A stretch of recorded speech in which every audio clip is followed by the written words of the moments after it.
আসসালামু আলাইকুম, শুভেচ্ছা, স্বাগতম।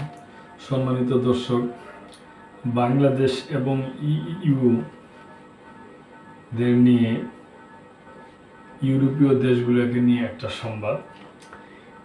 ইইউতে আশ্রয় আবেদন বেড়েছে বাংলাদেশিদের।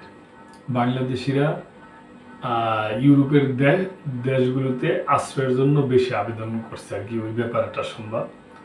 2024 সালে ইউরোপীয় ইউনিয়নের দেশগুলোতে আশ্রয় চেয়ে করা আবেদনের সংখ্যা তার আগের বছরের তুলনায় অন্তত 11% কমেছে। সম্প্রতি বার্ষিক আশ্রয় বিষয়ক প্রতিবেদনে এ তথ্য জানিয়েছে ইইউ আশ্রয় সংস্থা। সোমবার প্রকাশিত বার্ষিক প্রতিবেদনে বলা হয়েছে, 2024 সালে ইউরোপীয় ইউনিয়নের দেশগুলোতে মোট 10,14,000 আশ্রয় আবেদন জমা হয়েছে। 2023 সালের তুলনায় সংখ্যাটি 11% কম। ইইউর কড়াকড়ি অভিবাসন নীতি, সীমান্ত নিরাপত্তা বাড়ানো ও বৈশ্বিক অভিবাসন সহ প্রবাহের পরিবর্তনকেই আশ্রয় প্রার্থীর সংখ্যা কমার কারণ হিসাবে উল্লেখ করা হয়েছে। 2024 সালে ইইউতে সিরিয়া, আফগানিস্তান, ভেনেজুয়েলা, তুরস্ক, কলম্বিয়া, পাকিস্তান, বাংলাদেশ, ভারত, রাশিয়া ও ইরান থেকে সর্বাধিক সংখ্যক আশ্রয় আবেদন জমা পড়েছে।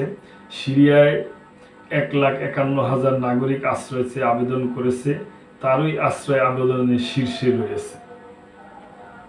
আফগানিস্তানের নাগরিকরা জমা করেছে 87,000 আবেদন, আগের বছরের তুলনায় 24% কমেছে উল্লেখ করা হয়েছে। বাংলাদেশিদের আশ্রয় আবেদন। এদিকে বাংলাদেশ থেকে ইউরোপে আশ্রয় নেওয়ার হার 2024 সালে উল্লেখযোগ্য ছিল। বাংলাদেশি অভিবাসীদের প্রধান গন্তব্য দেশ ইতালি। ভূমধ্যসাগর পেরিয়ে অনিয়মিত উপায়ে ইউরোপে প্রবেশের হারও বেড়েছে। ইতালি ছাড়াও বাংলাদেশিরা ফ্রান্স ও আয়ারল্যান্ডে বিপুল সংখ্যক আশ্রয় আবেদন জমা দিয়েছে। 2024 সালে মোট 43,236 জন আশ্রয় প্রার্থী বাংলাদেশ থেকে ইইউতে আশ্রয় আবেদন করেছে, যাদের মধ্যে 41,325 জন ব্যক্তি প্রথমবারের মতো ইইউতে আশ্রয় চেয়েছে। তবে মোট সংখ্যার মধ্যে মাত্র 40% আশ্রয় প্রার্থী 2024 সালে রিভিউ স্ট্যাটাস বা শরণার্থীর মর্যাদা পেয়েছে। এছাড়া গত বছর বাংলাদেশিদের আবেদনের মধ্যে 26,373টি আবেদন নিষ্পত্তি করে সিদ্ধান্ত দিয়েছে